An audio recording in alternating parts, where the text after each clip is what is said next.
Hi, friends. It's Daniela Rabbani. You're listening to the Mom Curious podcast. You knew that already. But I am here with my dear friend. She's a new friend.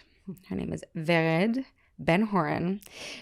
You may know her as Baby in Tune. She's a music therapist and a psychotherapist. And she is an expert on babies. Is this correct? Yeah, I think that's fair. I did a good deep dive on your website and Instagram, and there are a lot of babies, you know. Yes, a lot of babies. I mean, I would say there's a lot to be expert at with baby. I feel like I'm an expert in the emotional side. So not like the sleep stuff, not the feeding stuff. That's not why people would come to me. Oh, It's the wow. emotional stuff. Well, babies' emotions are pretty big. Yeah. And I guess that includes the parents' emotions as well. The connection. The connection between. That's the part.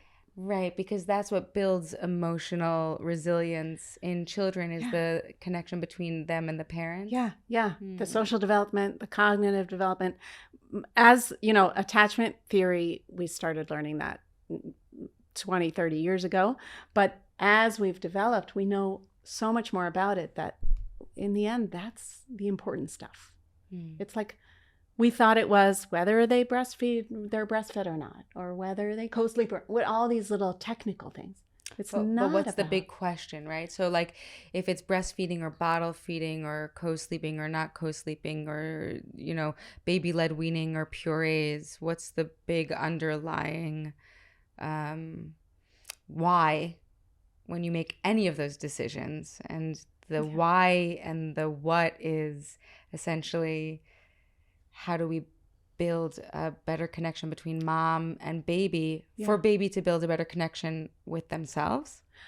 I don't know if that's always the why of the parents. I like to think that, but I feel like that's my job. That's your job. To say, that's your why. Yes, my job is to say no matter what you're asking, have the answer be this is going to be good for connection. For connection. Because attachment, so secure attachment in particular is what we're striving for, is going to be the best for your baby. Our job as parents, this is kind of like heartbreaking in a way, but our job is to get them to the point when they can leave us. I know. How old are your kids now? 15, 12, 9. And they're securely attached enough to go Oh, have God, adventures? I don't know. I mean, I hope so. But we don't know. I love that, actually, knowing that, I talk to experts a lot, or people who would consider themselves experts. Yeah. And I love the humility that you just brought to that moment, which is like, I'm also just a parent. Oh, yeah. 15 years in, and I don't know, but I'll do my very best. I can say even more than that my second, so when you have 3, I don't know if there are probably listeners who have 3 know, and it's a cliche too, that the middle kid, it is a problem. Like the middle kid often falls through the cracks because you've got the oldest, all your focus is there, the obsession of this, right? We're very upset. And then that child is often very analytical, very focused, very like also obsessive because we were. Oh my God. Yeah. Yes. And then my third, she's like kind of wild and like huge personality and all this stuff. My middle, I had a lot going on in my life at the time and hard stuff. And I don't, I'm sure about my attachment when they were babies with the other 2. With him, it was a rockier road. Can we talk about why it's important and what this window of time is that you're almost referring to when it comes to building attachment? Yeah. The window of time is 2 years. Oh God, help me. Here's the rest of what I was going to say regarding my son. I do think it was a rockier attachment, and I will say that the last 3-4 years have been repair. And now what I know as somebody who does this work with parents and says, let's catch it now. Here's what you're going to do to build your attachment, and it's so important. But also, it's okay if we make mistakes along the way, because there is repair. Attachment is not this like life sentence. You can work on it. You can repair it. We can repair it with our parents, or maybe not with our parents, with ourselves, with our partners. I feel like I've repaired my attachment with my parents. Yeah. I have too. Yeah. And in myself and with my parents. And that's news to Marty, who's in the room, my producer, maybe some of the listeners who have heard my grappling with that as the episodes go on. Yeah. Because like many artists, and you are a musician and an artist, I think, you know, we work out our attachment sometimes and our shit. It's my show, so I can curse, and so can you. Okay. And we work out our attachment sometimes in our art. And I'm glad to say that I have secured that attachment. Now, I hope it doesn't take my children as long. Right. But it's nice to know that, you know, with your middle, that you're doing that for them. Yes.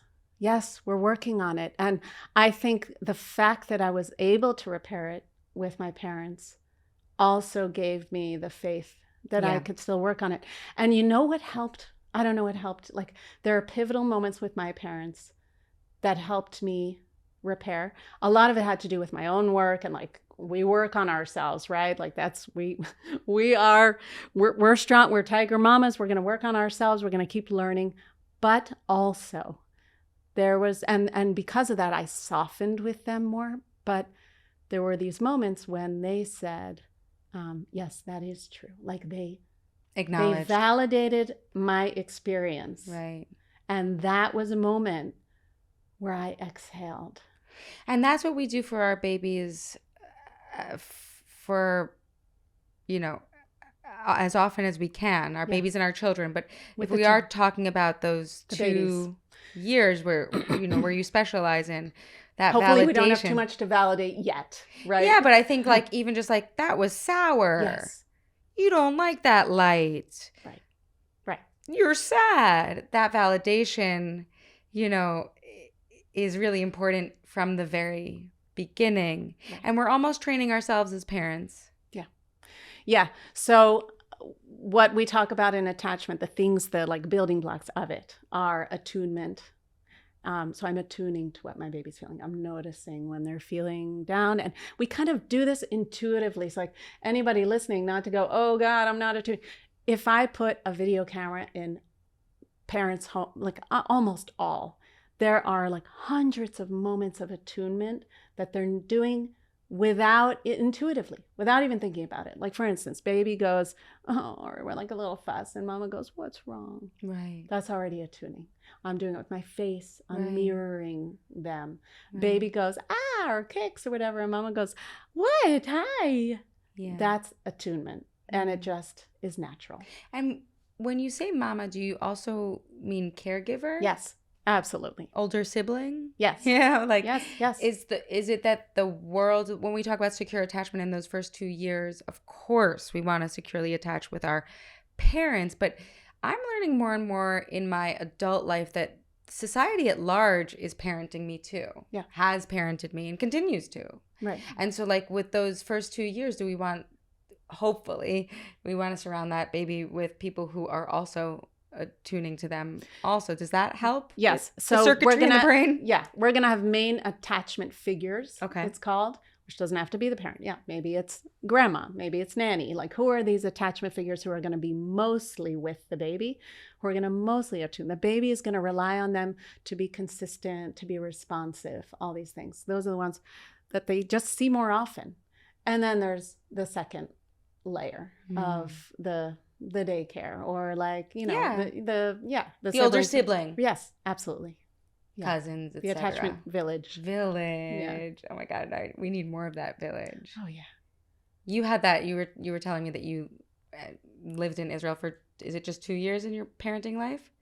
Yes, I was there as a kid for many years, and then we just went back for the last 2 years. Yeah. Is it a totally different parenting experience because it's so village-like and community-oriented?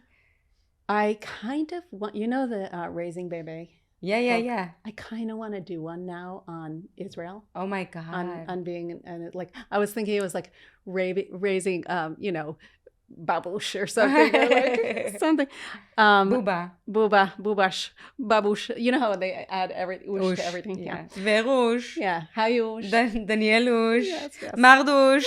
Yes. Okay. Yeah. So what I learned during my time, it wasn't, I mean, yes, there was village. I suddenly had my parents there. I suddenly had my husband. That was huge because I had done so many years without. But mostly what I learned was Israelis have this very deep sense of like not sweating the small stuff. There's no time for it. There's so much to sweat. Literal sweat. It's actually pretty hot. It is hot. I loved that part. And because of that, you can just like let the kids be in a way that American parents often, I'm talking average, but and me here, right, yeah, as an American parent, right? When I'm here, absolutely, and it's like it's not helicopter, but there's just much more of like this kind of crouching tiger. I need to see I'm ready at any moment. Like what the playground and the play dates and the like organic snacks, food. Yes, the food. It's like your reaction to food. Oh my God. The food is different here though. But you know, if you're in a place where like Israel, like the produce is actually tasty, maybe you don't have to worry about the food so much. So I'm honoring the food conversation, friends. I am honoring the food conversation, but I also really recognize like it's causing a lot of stress, which does impact our attachment. Right. Exactly. But I'm not even talking about organic food. In Israel, I was at first. It took me like a good half a year of my friends letting their kids have snacks all day long, and I'd be like, really? Oh. You just don't care? You don't care that they're on screens this much? You don't care that they're like out and you don't even, that they're just they're at play dates all night, like all this stuff. It took me a while. And then I was like, oh, okay. It's relaxing. Like the parents, there's this deep trust kind of. Of the child? Yes. Yeah. And of life itself? Well, I guess. I mean, it goes along with this not sweating the small stuff thing. It's sort of like it's not worth the fight. Like let's be at the beach. The kids are fine. Wow. I remember being in Tel Aviv this last time and, talking to a friend who has teenage children. And she looked at me like I was crazy. She was like, I don't know. I just have them. My friend picked them up and she really said, I don't know. Like she didn't understand. Like, I don't know where they are. Yeah, like I don't know where they are and they're out with their friends. They're out with their friends and, like my friend picked them up from daycare and we were all just pitching in together and then we know that we have Friday night dinner and we have that moment together and then they go hang out and I just was like, wow, that is a very different experience. I've had culture shock coming back. Oh, because now I'll be like, okay, my daughter goes to a play date. So when should I pick her up? What time's now? 4, maybe 5? Wow, yeah. And I'm like, what? I know. This is not a good play date. This does nothing for the parent. Right. Play dates need to help the parent too. Like, yes, in Israel it would be like, I don't just come tomorrow. Yeah, we'll feed her. Yes, we'll feed her. We'll bathe her. And then she's going to call and be like, Mama, can I sleep here? Yes. Right. Yeah. Well, it's interesting because your industry, your livelihood is based on the worry of parents not connecting with their children. Your job is to help us navigate all of our anxieties and neuroses and it isn't easy. Yeah. So a few things about that. First of all, I'm coming from the non-stress. I think of the Maslow pyramid hierarchy. Yeah. So like at the bottom is sleep and feeding.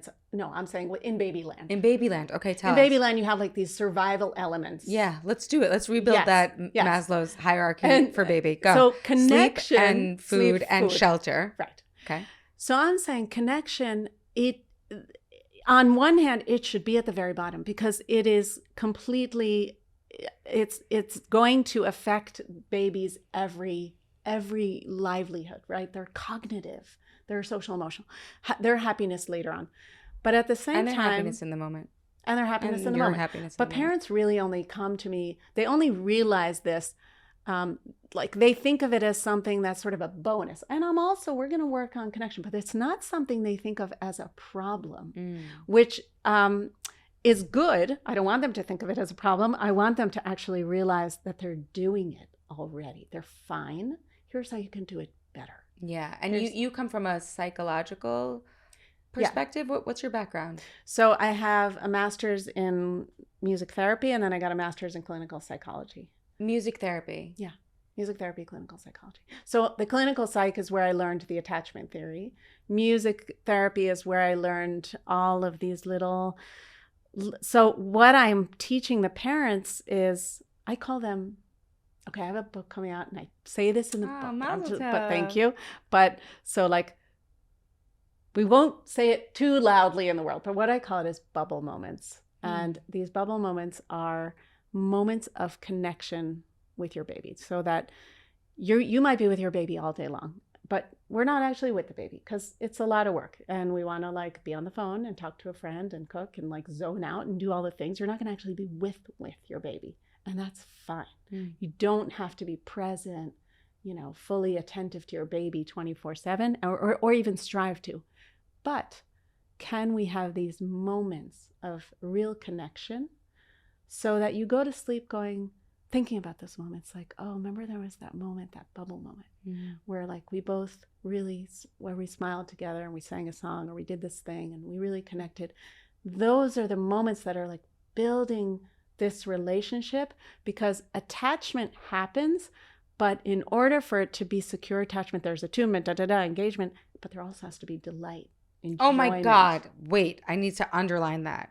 Talk more about that. Yeah. I have never heard that. I've heard a lot about, I've had 2 babies and I've tried really hard with both of them.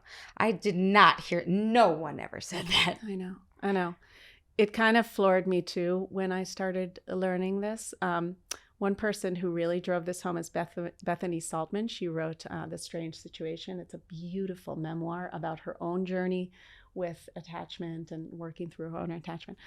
But the idea there is like, you can breastfeed or bottle feed, whatever. What makes you feel delight while you're doing it? That's the shit. That's the attachment stuff. You know what's so interesting? In a recent therapy session, I was grappling with joy and experiencing more joy and allowing more joy, and then all of a sudden I realized I was the bundle of joy. You're the bundle of joy. But I didn't feel that way. Yeah. For whatever reason, for whatever circumstance, for whatever mechanism in my brain that did whatever. All of the things are true, and it also is all in the past, but the delight is the reminder that you are the bundle of joy. That is so sweet. So that was all of a sudden it came all the way around where I realized that was my relationship to joy, because I was brought here to bring joy and delight and fulfillment to my parents. And if I couldn't accept or receive or have been acknowledged as such, it was very hard for me to open my own, corridors in my mind to joy and experiencing, inviting, delighting in the joy of life. And there's a reason why they couldn't access that, which is that attachment theory. And this is obvious, but needs to be said, is that it's all about the parent's inner state, all of it. So attachment theory is not just about making these moments, attunement. It's about exploring your own stuff. Wow. Or else you will not be available for connection. So then what happens is that the baby who didn't have this real connection, it's harder then to create connections with others. That's the thing about attachment theory, is that it just keeps going. But if we can now teach our baby during these 2 years, and if not, we catch it later on, to really connect to us, to know how to have this deep and meaningful relationship, then they know how to do it with a teacher, with a friend, with a lover, with a partner. What, with the world. And with their kid. Yeah. Wow. Yeah. Is that where music comes in? So music had always been I mean, I had always been singing, and I went to NYU. You went to NYU. I did, yeah. I wasn't doing any music. I was doing art at the time. And when I left NYU, Just casually multi-talented. Yeah. Whatever. Philosophy and art. Oh, okay. Toward the end, I started to get interested in vocal jazz. And when I left NYU, I was like, oh, I want to perform and stuff, and maybe get a band together. And of course, bands cost so much money. So I was like, I better learn how to play the guitar. So then picked up the guitar and I tried to, but then I was like, oh, these jazz songs are really hard. Are they? So, well, a lot of jazzy chords, like all kinds of 9s and 7s and this, that.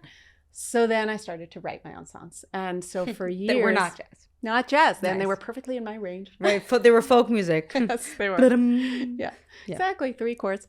And for years, I wanted to be a rock star. I mean, I played in the East Village, at whatever, at the Living Room, Arlene Grocery. I feel like we know a lot of people in common. Naomi Less. Yes. Yeah. We do. She was in the same scene at the same time, I think. Yes, Yeah, but right? I didn't know her at that time. I knew. Great musician, I remember, guys. like, Great musician. Yeah, she's great. I remember seeing Regina Spektor. Like, she was friends with people I was friends with at the Living Room. We would play together. So that was years, and then I went. That happened. And I recorded a bunch of albums. That you can get on Spotify. I didn't put them on there. I only have my baby stuff. It's great baby stuff, guys. Heads up, Yeah. It's great baby stuff. Thank you. And then I went to study music therapy because I was like, oh, I'll figure out a way to make money around this too. Money's good. Money is good. Money's and important. then I worked with kids, worked with adults in Bellevue Hospital, psychiatric, worked in addiction, worked with a bunch of different populations. But I kept recording and singing my own stuff. That was still always the goal. And then there was a pivotal moment in my life. I was pregnant, and I then got married. I was 3 months pregnant when I got married. Nice, V. A little, what's it called? Gunshot wedding. We were on a train on our honeymoon, and I said to myself, I'm gonna listen to the latest recording I did, and if it's not good enough, I'm done with the music stuff. Like, it's time for me to go be a grown up. I have a baby coming, and I listened to it. Little gurus even before they're born. I know. Wow. Well, yeah. Or making us make decisions. Yeah. Anyway, I didn't think it was good enough. I mean, I thought it was good, but I didn't think it was like Elton John. He's really good. He's amazing. Yeah. That's really good. Like, that's what you have to, you have to be that good. And so at that moment, I decided, when we get back, I'm gonna move on from this dream and let music just be like a much smaller part of my life. So I applied to a PhD in clinical psychology. I got in, I started studying. And then when I had the baby, yeah. It all made sense. Well, I didn't sing at first. Wow. So I had a really complicated relationship with music. Right. I think it's really important for the parents who work with me to know this. I did not connect with him right off the bat. I did not sing with him. I was overwhelmed as a mom. I was like the alpha mom who was like, I'm going to do graduate school and keep working where I work and do all this stuff I do and have a baby. Yeah. Like an accessory. Yeah. It's just like added, and of course it's not that way. It's more like a tsunami. Yeah. And all this stuff, like most of the time, yeah. the feeding. If you don't have a village also, yeah. Yeah. The feeding was a disaster. Oh, that feeding, as we've discussed, friends. It was so bad. Disaster. It was so bad. And I was like crying, and I did the trifecta of like pumping and feeding. Oh, and yeah. I was the bottle. queen of that. Oh, Queen the royalty. Tears, the tears. And then there was one day where I saw, like, I was in the middle of the night and I had the pump, the pump. And my husband was walking around with the baby, singing to him so sweetly, having a bubble moment. And I'm like, what the fuck? I am like feeling like a milk machine, not emotionally connecting. Here's my husband having this beautiful experience. Where am I? What am I doing? And I started, it was not easy for me to bring back music because I had like supposedly given it up, you know? Yeah, and music was about a different thing. Yeah. It was about accomplishment. It was about, exactly. you know, a different That's thing. right. That's right.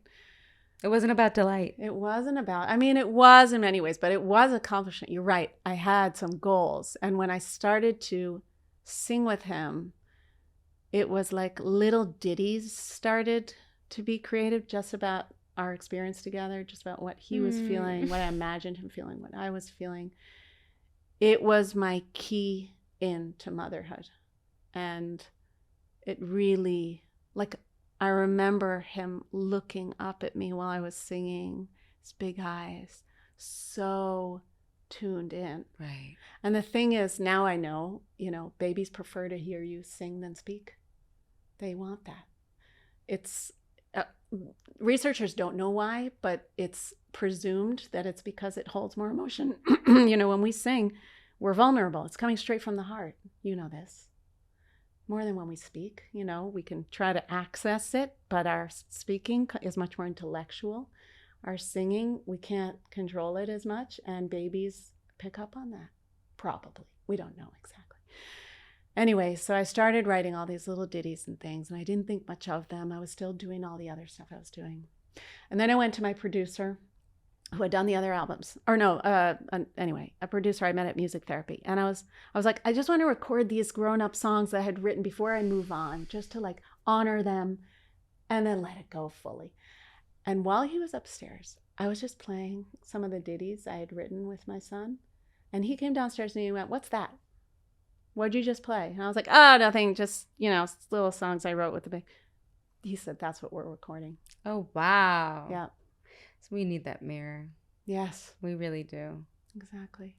But you share it with parents, and it's so clear when I see the videos, like it brings music, just brings us that delight, that joy, that connection in a sort of just quicker way. Yeah. And, you know, I wish I had found you earlier. I reached out to one of our listeners, actually, because she just had a baby. And I said, I wish I had found Vered earlier. And since I didn't, I'm going to reach out to you if you have any questions. Yeah. Because I was very much excited about, you know, rye parenting and respectful parenting. And I think there was a lot of poetry in that. I love that. Love that stuff. But music is such a shortcut. Yeah. And I saw her question. This is Risa. Hi, Risa. Congratulations on your baby. She's asking about the witching hour. You just met my friend Alexandra, who also has a newborn baby. Yeah. Also asked about the witching hour. Yeah. It's a tough moment during the day because you've spent all day trying to be a good parent, be with your baby. You're chasing naps. You're like doing all the diaper. You're bubble momenting. You're possibly not delighting at all. Most likely you're not delighting. And then the witching hour comes and the baby's fussing and you're just done. You're so done. So I'll talk about that in a second. But what I want to say too is the stuff that I do with the parents, it is a lot from Rye. Yes, RIE too, because it's really all, I'm talking about music, mindfulness, and play. Yeah. Those three things. But you also respect, you know, if you guys check out Vered's Instagram, it's Baby in Tune. You know, you view babies through the lens of like real poetry and as respect. And so you see what they're saying without them necessarily saying it, which is, you know, it's so important and so beautiful. And it's why those first 2 years are a portal, not just for the child, but for the parent as well, if we let it be. Mm-hmm. Even if we don't let it be, we don't have a choice. And there's so much to look at and notice. It's the rhythm. their rhythm, how they're relating to rhythm. It's how they relate to melody. And we intuitively know this. It's why we speak to our babies in motherless. Yes. Well, if you think about it, they've been cooking inside a metronome for a long time. Exactly. I mean, hopefully it's a metronome, but if you get a little nervous, it'll, speed up and But slow yes. down, obviously. But your heart. Exactly. Your literal beating heart. The walking steps. That's why they were sleeping during the day and they were up at night while we were pregnant. Absolutely. Rhythm is baked into our being. That's right. And so is melody. So like that mother is the kind of, it's a bell curve. It's like it starts lower, goes higher, and comes down. Hi, baby, like a bell. But then when we're soothing, excuse me, we naturally descend. It's all right. Come here, baby. We're already so musical with our babies. And dogs. And dogs. But when you see a dog, right? Another living being, little baby. Yeah. And you go, hey! Whoa. Yes. They'll jump on you. They'll wag their tails. Like, that is a nervous system in motion. Like 100%. That is just like primal. Right. And we all have that. Yeah. And the good boy. We all have that. Yeah. Yeah. That's, we spend one of the classes in my sessions writing a song with the parents because I want them to feel that they can write their own ditties with their baby. I feel like sign of success for my class is that they're going to be in a supermarket and be like, here's an avocado, let's take the avocado, anything. And so we talk about using the melody that's already in their speech. And it's like a step away. So that's how I teach them to do it. It's way easier than they think. Because a lot of the parents coming to my classes don't consider themselves musical. Or maybe they're not as connected to mindfulness. And maybe they need tactics on play. There are a lot of people with a lot of complicated feelings around singing, by the way. Exactly. Maybe they feel like they don't have a good singing voice, etc. But tapping, by the way, tapping and humming and... that counts too. Yes, absolutely. Or you could play Vered's music, guys. There's also that, which, by the way, we're going to share at the end of this. But can we go back to Risa's question? Yes. Which was also Alexandra's question. Yes. Because I think it's a pretty tough spot. Yes. So there's a few different strategies. First, I want to talk about the soothing method. So what I teach in the class is, we have a secret tool. Parents don't always think about the voice as one of the most powerful tools they have. You know how we go to a therapist and we say, how we're feeling. Like, today I had a really hard day. Nothing was going right. And then I had a fight with my friend. And then my baby was crying all night. And the therapist will go, you had a really hard day. Yeah. And then you fought with your friend. Yeah. And then they reflect, right? Like a mirror. And we'll go, yes, exactly. So with the baby who's using their voice, when we use our voice without words, just, oh, whoa. That's what I'm in with the soothing method. We're just saying, oh, whoa, whoa, whoa. Sort of just reflecting back to the baby, I hear you. This is in the witching hour? Yes. So this oh, whoa is powerful in many ways. First of all, it's rhythmic. So we're going to bounce to the rhythm. Your friend was saying after I said this that she doesn't think about that when we're bouncing the baby, we're just kind of like, twinkle, twinkle, go to sleep. Oh my God, I need you to sleep. But if we sing a song or put on a song and bounce to the rhythm of it, it's going to be way more effective for the baby because babies want to be in sync with a rhythm. And it means being in sync with us, going back to connection. And we want to be in sync with the rhythm. Exactly. To the best of our ability. Some people don't have rhythm, but exactly. To the best of our ability, we want to be in sync with life and with the rhythms of life. Yes. And music is a great portal and invitation into that. Exactly. And I think when we are, the part of the problem with the witching hour is that you're freaking out and I'm freaking out. Exactly. And now we're both freaking out more. Exactly. And soothing methods out there won't work unless they work on us. First of all, they have to work on us first. So if we're bouncing to the rhythm and we're using the voice in this circular way, which is going to make us take regular breaths, and then we're bouncing and we're using the sound O. O happens deepest in our diaphragm, so it's emulating the womb. O, whoa, whoa, whoa. Oh, whoa, whoa, whoa. oh, whoa, whoa, whoa. So you're imagining that you're walking with the baby and bouncing. Just keep, oh, whoa, whoa, whoa. The baby starts to relax because you've relaxed. You're using all these elements. You're using your voice in a resonant way.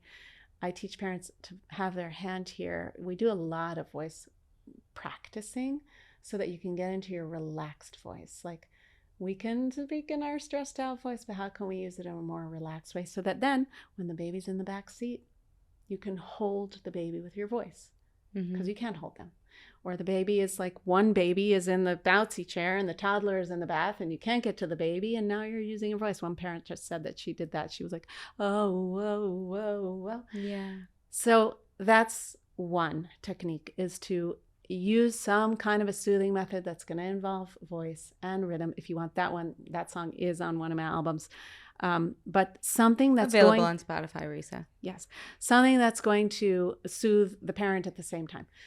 Other ways to get through the witching hour, that my favorite is just going outside. It doesn't matter how cold it is. Yeah, my daughter was the same way. Right? You strap the baby on, you get outside. Baby needs a different point of view. You need a different environment. You just have to go outside, even if it's for 5 minutes. And if it's evening, then everyone's getting the benefit of seeing the sun at a lower point. So it's the circadian rhythm and all that. The third is dance party. So if it's too cold, you're putting on a song. And this, again, we're working with rhythm. We're working on being in sync and like moving together. You put the baby down, dance around them, hold them and dance with them. Stevie Wonder, whatever it is that makes you happy. Elton John. Vered. Exactly. Baby in Tune. Yeah. These are all things that over the years I've found that work and that parents have told me work. Those, I would say, those are my top 3. What are some of the ways we can repair with older children if we missed those first 2 years of opportunity? Yeah. Well, this one, I guess I'll say from a personal point of view, because it isn't my professional focus at the moment, but I can say, attachment is, but older kids. And I guess I would say that there's some fake it till you make it at the beginning. For instance, my son he's a very physical kid, not as analytical like the other two. And he wanted a massage before he went to sleep. It's great. I loved it. But some nights, cutie, if he was not being nice to me, being shitty to me, I didn't feel great about doing the massage. And in those moments, I would have to kind of say, okay, but this is our bridge right now. This is my way, because in the end, when the attachment's not there, our babies just need to know and feel and hear in so many ways, I love you exactly the way you are. Really, it really makes me emotional. It's so powerful. Yes, I don't want you to change. It's so beautiful, Vered. Yes, that in this moment you are perfect. And I think my son needed to hear that. And the massage was a way to convey that to him. And now I don't need to fake it because of the years of me working on my own stuff, getting over any guilt. The guilt is also a real barrier to connection. Oh my God, yes. Getting over that stuff, repairing with my parents, all that put together. Now when I give him the massage, it's like love coming through my fingers. Wow. And if there are nights and if it was just devotion, and if it was just loyalty, that's also good. That's also good. If it's not always delight, it could be degrees of connection. There are different different things coming through our every action, every touch. That's right. And now, because the connection is better and it's all of those, if he is being shitty to me and I don't feel like doing the massage, now I can be like, I don't feel like it because you said that thing. Didn't make me feel good. But I know that he knows. that's I a am lesson for there. him. That you're actually Yes. parenting him, and Yes. I parent you because I love you. I Yes. don't want you walking around being shitty to people, and I'm your entry point to people. Yes. But Like, I'm your people. that's I'm right. a person. But the thing with connection, with attachment, is that if it's not a secure attachment, and then I say that, It's really hard. then he feels like, but will you come back? Mm. You're leaving, but will you come back? That's the tenet of like, us as having a secure attachment, I am home base. You go away, I'm right here. You come back. I am always here for you, no matter how much you push me away. And he pushed. That was part of the thing. He really pushed. But I had to like stay and say, I'm not moving. I'm here for you. So what a practice. Yeah. Yes. Wow. Yes. Endless, right? I can't wait to read your book. Oh, thank you. I'm wondering if you would serenade us. Yeah, let's do that. Risa, this one's for you, baby. I love you. All right. So I'll do the soothing first. And then For Risa? Okay, so this one is for you, Risa. We love you so much. Congratulations on your baby boy. And thank you for listening and sending in your question for Vered. So this is the soothing method. It goes like this. Oh, whoa, whoa, whoa, oh, whoa, whoa, whoa, oh, whoa, whoa, whoa, oh, whoa, whoa, whoa. And we're taking deep breaths between each phrase, deep ones. Oh, whoa, whoa, whoa, oh, whoa, whoa, whoa. I'm gonna bounce you until you calm down, just like a ball dribbling all around, till I make a basket, baby. Let's take a deep breath. Oh, whoa, whoa, whoa, oh, whoa, whoa, whoa, oh, whoa, whoa, whoa, oh, whoa, whoa, whoa. So that kind of keeps going forever, really, until you calm your baby. But really, it's so key to take deep breaths, to bounce to the rhythm of what you're singing, and to fake it till you make it, right? So you're like relaxing your body, because your baby is like a little emotional antenna picking up on your feeling. So the more relaxed you are, your baby will be. Wow, what an honor, Vered. Thank you so much. Thank you for your life's work. Thank you for being here. Thank you for blending your artistry and your motherhood and your intellectual curiosity and sharing it with the world. I'm so grateful. I am so grateful for you, for the community that you create, and for having me here, and for this conversation, and hopefully many more to come. Amen. All right, guys, have a great day. Hope you get your baby to bed in a calming way.